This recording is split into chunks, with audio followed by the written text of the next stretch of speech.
Yo, what is up? It's another edition of Jeff and Jeff here on Orange Bloods Live. Do us a solid, hit that thumbs up button, subscribe to the page, get notifications. But more than anything, make sure that you know this video is brought to you by Groggy Dog. And if you need apparel printed, if your office is making shirts, if there's a company softball team, if you've got a little league team, anything that you need printed, quite frankly, consider Groggy Dog and know this. It's all about making sure that you're as happy with your order than anything else. The product will be great, but all the key to return business is having amazing customer service, which is a big part of the Groggy Dog way. Yes, Christmas gifts, Catch. That's the big push right now. Company, school. You know what we got to do for next week? Just mental note. Let's make a graphic. I know. I got to get you some graphics.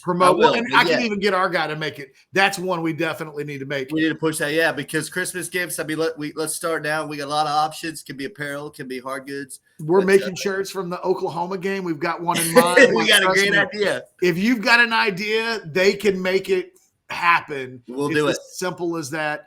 But it's Texas Georgia week, and we're doing our 5 things that we want to look for, what we want to see in this week's game. Catch, before we get to our 5 things, I do want to just kind of point out something that's a bit ironic to me. I follow the OB Live programming and a big fan of the Outsiders and what Chad and his group do on that show.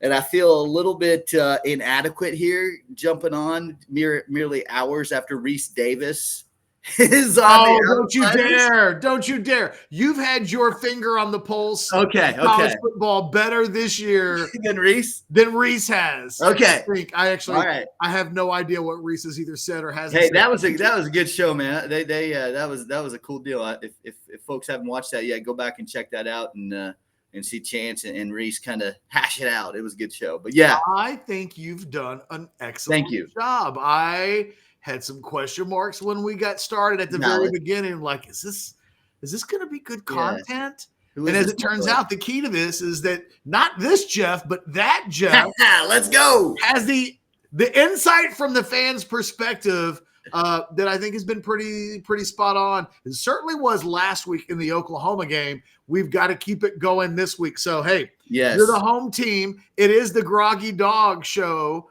The Groggy Dog's Jeff and Jeff show. Yes, sir. So you bat up first. Yeah, number one thing. Quinn, be the best player in the field. Go make that money. Wouldn't that be nice?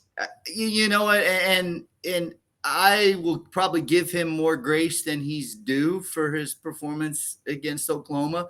But the reality of it is, in this game, when it's athlete versus athlete, and the playing field is more level than it has been in the Longhorns' first previous games of the season. I mean, your best players got to be your best players, and at that position, you're touching the ball every play. I mean, your 5-star dude, South Lake Carroll, quarterback factory, number 1 recruit in the nation, had the best mullet in the land for many years. Like, there's a lot of expectation, and now is the week, the game, Saturday night, 6:30, ABC, Texas, Georgia. Let's go deliver. Be the best player in the field, be a difference maker, make those throws, make those reads, and let's get it done. Quinn, number 3. Chad made a point. Chad Hastings over on House Divided here on Orange Live made a point. I can't even remember what day it was. It had to have been yesterday that Quinn hasn't had a real signature. Yes, I watched. Yes, he's right. This is if there ever was a moment for him to put his stamp on playing quarterback at Texas. I know people will say the playoff games. People will say the upcoming playoff games. But, man, you'd like, as a home player, to have that signature moment. This is it. This is the game. And you cannot write a better script, a better story. Saturday night, 84, under the lights, Georgia rolling in, college game day. I mean, right? If there was ever going to be a night that Quinn is going to put his name in the annals of Longhorn lore, they win this game. We'll remember it forever, and his name will. This will be the game. At DKR, a couple of others. Yeah, you want it for him so bad because you see the growth, right? You see the growth, but he doesn't necessarily have that flag that he can fly that says, "This is This is Quinn Ewers. Here I am. Well, he's had it on the road, right? I mean, Yeah, people Alabama. always remember Yes. Alabama and Michigan. Yes, sir. If he never played another game, people would remember the Big 12 championship game for True. certainty. There just hasn't been that home performance yet. DKR. I'm just personally, I want that young man to have that for himself. Yes, me too. It's strange. This really Exactly. goes beyond the idea of I've seen so many great Texas quarterbacks or very good Texas quarterbacks have that moment. I would love for him to have that just because he's a really good kid. He's a really good young man. And it'd be a shame if the guy who ultimately is the number 2 or number 3 quarterback in the modern era of the sport for Texas didn't have a DKR signature moment, one that we'll remember for all time. So that's a great number 1. Let me give you my number 2. Yes, go. All right, Texas corners, all year long you played lights out, but people doubt you. People keep saying you haven't played a real quarterback, and they're right. This week, you play a real passing game. You play a quarterback in Carson Beck that, while I don't necessarily think of him as a starting quarterback in the NFL, he'll be on an NFL roster. He'll be drafted, I'm guessing, fairly high. Somebody will take a chance that he could be that guy. And he's surrounded with really good receivers, whether it's Dylan Bell or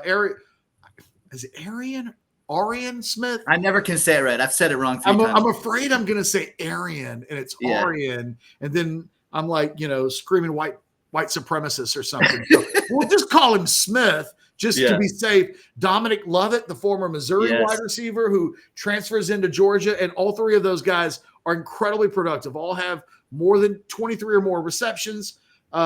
Almost all of them are above 300 yards receiving. They've all caught multiple touchdowns.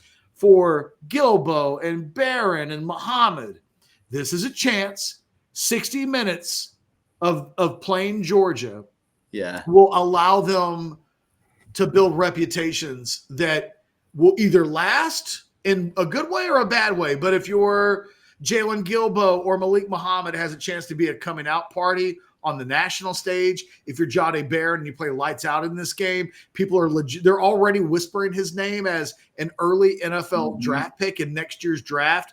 This is the kind of game where if you have the right kind of performance, people will talk about you as a first-round pick, and you can ride the crest of that wave all the way up until the draft.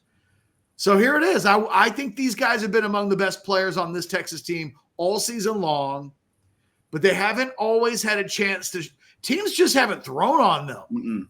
They're going to get thrown at this weekend. They're going to get opportunities. All right, young men, go be badasses. What do they say? DBs, money makers, right? That's it right here. All the scouts are watching. You're matched up against those legit receivers with a talented quarterback. Let's go earn that cheddar. Play well in this game, and people are really going to start talking about this Texas pass defense. If they don't play well in this game, people will say, okay, well, Texas, these guys have been a byproduct of a soft schedule. They're not as good as their ranking says they are. Okay, like I said, there's a lot on the line. I think those guys are great players. Go be great. Give me your number 3. Number 3, I'm going to get rolled two points into one here, and they both revolve around the run game. First and foremost, stop the Georgia run game, right? Make them one-dimensional. Georgia struggled to run the ball this year. They're 90th in the nation, some such, where thereabouts in run productivity. But if you can take away the run as a threat for Georgia, then that ability to stop the pass gets a lot easier, because then you're pinning your ears back and you're rushing, and your DBs, know that they have to pass. So stop the Georgia run, make them one-dimensional. And then on the flip side of that, the kind of second part of that point is I want to see the Longhorns 4-minute offense the whole game. Keep the ball away from them, right? Whether that's Weissner, Blue, Gibson. I mean, could this be the Jarrett Gibson kind of reemergence? No, it's not. Okay. I'm just answering that for you now. Yeah, I mean, again, but I want them to let's play keep away, right? Keep away, right? Let's lean into that run game, ride that offensive line, keep Beck and his assortment of weapons off the field, and you're taking several steps toward winning the ball game. I wonder how much committee there is in the run game. Yeah, well, we don't Gibson, right? We crossed him off the list. It's going to be a Wisner Blue show. Yeah. And I wonder, does Blue start? Does Wisner start? Did Wisner do so much last week that, he gets the first shot, or is it 50-50? I'm really fascinated to see where. Put me down as 50-50. I think Blue gives you a little more juice in the passing game, and Sark's going to scheme up some looks there. So I think that kind of, brings the scales back to 50-50. I'm reminded of in that Michigan game where he had 6-7 targets early in that game as a receiver. That's what they did against Michigan. They didn't do that a whole lot against Oklahoma. So, but I can't help but remember that they were so aggressive with throwing the ball to Blue out of the backfield in that Michigan game. And, he came back in that game and made a great play as a receiver after he injured the ankle that eventually kept him out of the game. So, I'm with you on that. Let me go to my number 3. Okay. Which is technically point number 4. Yes, sir. Point number 4. Yeah, for those of you keeping score at home. Yes, for those of you who are counting on one hand. Yeah, please do. We're at 4. Yeah. Colin Simmons, Anthony Hill, and the Texas pass rush against these Georgia tackles. The interior of this Georgia offensive line is pretty good.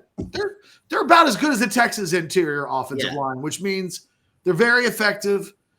There's certainly a strength more than a weakness. In fact, when I did my all-22 this week, I gave Georgia the advantage in all the 3 interior spots, although admittedly you could pretty much flip a coin at either spot.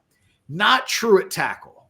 At tackle, Texas comes in with 2 NFL guys, and Georgia comes into this game with tackles that have given up a lot of pressures, that have not graded out and really well. It feels like these are matchups that Colin Simmons and Anthony Hill and the other edge players for Texas can win and potentially change the outcome or dictate the outcome of this game by getting pressure on Beck. Beck will turn the ball over. So if you can get pressure on him, there are turnovers to be created. And I can't imagine that Georgia has played a better edge group. With all due respect to Alabama, I think this Texas edge group is the best that Georgia will have played this year. And look, Alabama was able to turn over Carson Beck 3 times. So even if we don't want to nitpick and get into a Alabama edge player versus Texas edge player, they're comparable. Yeah. And I think that this is a game apples where, to apples. After a kind of a quiet game against Oklahoma last week, you don't have to worry about Carson Beck's legs. You can pin your ears back on passing downs and go get the quarterback. This could be a game where Colin Simmons changes creates the outcome of this game with a big play. Same thing with Anthony Hill. Now that they've moved him away from the mic, this allows him to be used in an attacking way that's just different than they were using him before. I love the idea in theory of what Texas can create with its pass rush this weekend. Yep. What's it? John Randall, NFL Films, ravenous dogs. Like, pin your ears back and go get him. Like, he's a different animal back there than Hawkins was, or some of those other more mobile quarterbacks. You know where he's going to be. Get to that spot and get there in a hurry and get there with bad intentions. Yep. And let's do some damage. And I'm getting fired up, Catch, and I still got to wait 48 hours to the game. Dang. A couple of weeks ago, there was a play where Simmons is coming off. He's coming off the right side, and it's the side closest to the TV. So the TV shot of the play, and you could see it was like 3rd and 11. He knew it was a passing down, and he almost beat the ball to the lining up. Yeah. And it was like, I've never been more certain in my life that I was about to get a sack as I was watching Colin Simmons line up before a pass rep. I want to say it was against Mississippi State. All the games somewhat blend together at this point. But he gets off the ball so fast, so quick. I just think this has a chance. Again, we start talking about coming out parties for this Texas defense. Yeah. There's a number of guys, whether it's Hill or Simmons or these defensive backs. It's a very good Texas defense that hasn't played a good offense. And so they really haven't been able to make household names of themselves yet. The platform exists, I think, this weekend for several guys to announce themselves in front of a national audience, maybe even more so than the offensive guys. I feel like the nation knows who the Texas offense is. Yeah. Maybe it doesn't with the defense, but maybe that changes on Saturday night in what I think will be the largest TV audience of the year in college football. I want to say, well, it might have been last week's Oregon-Ohio State game. One of those games did 10 million. I think that may be the most that we've seen this season. I think Texas and Georgia are going to break that number. Let's go. Last thing, Catch. Last thing, I got one. This is a bugaboo from years past. And again, we've talked about my scar tissue as a Longhorn fan and man of the people and working through that this year. But tackling, missed tackles, right? Let's keep 3-yard gains, 3-yard gains. Let's keep 6-yard gains, 6-yard gains. That's something that I want to see, especially because you've got to understand that Georgia is going to make some plays. They are going to, Beck's going to put the ball where it needs to go. Etienne can get there. There's going to be some plays, but once you get to that second level, once you get in space, let's eliminate the missed tackles, get them to the ground, and force them to drive the length of the field against, the Texas defense. That's my last thing. So I've got a bonus. Oh, nice. I like it. Bonus Thursday. It's a bonus. It's a bonus edition of Jeff and Jeff. This one goes out to the Texas fans. Enjoy it. Show up and make a difference. Yeah. We talk about signature moments for Quinn. This has a chance for the Texas crowd in front of the best set of recruits that have ever come to any game at DKR ever. Yeah. Show out. Yes. I watch a lot of soccer, English soccer, Premier League soccer. Yes. And when it's a night game and it's Europe and it's like Champions League, there are fan bases that are known. My Liverpool Reds, they are known for turning it up a notch when Barcelona comes to town, when Real Madrid comes to town, when Bayern Munich comes to town. This is what Texas needs to be this weekend. The crowd. Yeah. It's a primetime game against Georgia. In the first year of the SEC, it's a top 5 matchup. Your team is number 1 in America. Show up and be the crowd that you've always wanted to be. Because it's the game that you've always wanted. That you've always said you wanted. Yeah. You're in the right conference. You have the team that you want. You're playing one of the big dogs, literally. They're not just the dogs. Yeah. This is a 2-time defending champion from just a couple of years ago. Show up, and I mean, don't wait for the scoreboard to tell you to get engaged. Treat every single play like it's the changeover from the third quarter to the fourth quarter. Yeah. Because let me tell you, that energy. Kirby Smart's never won a game at Georgia like this. He's never gone on the road and beaten a top 10 team. I saw your tweet. Yeah, that was a good one. Yeah. If Texas shows up and the crowd carries the team with that energy, they won't just beat Georgia on Saturday night. They will beat them down. But I think the crowd's got to be a huge component of it. Yeah, that's a needed ingredient to the recipe of a big Longhorn victory on Saturday.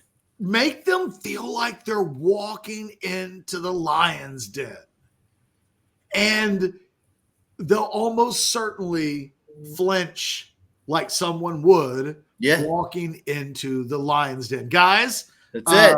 I literally have to do another show in like 13 minutes. That is the Jeff and Jeff Show here on Orange Bloods Live, brought to you by Groggy Dog. Yes, sir. I'm telling you right now, it's not rocket science. You need to get apparel. You need to get prints. You need to get orders made. It's almost, we're creeping up on the holidays. literally reach out to Jeff Bowerman directly. He'll lead you in the direction, because that's what great customer service is all about. It's not, oh, let me kick you down the road to somebody else. You don't have to make 5 phone calls. Jeff will take care of you. Yeah. He'll literally make sure, and he'll talk some Texas football with you along the way. That's what we call the Groggy Dog way. That's the Orange Bloods way, Catch. I like it. Yeah. Appreciate it, man. Appreciate it. For Jeff, we will see you again next week here on Orange Bloods Live. Hit that thumbs up button, because it does help. But we do thank you for watching. Have a great weekend. Dare I say, hook 'em horns? Let's go.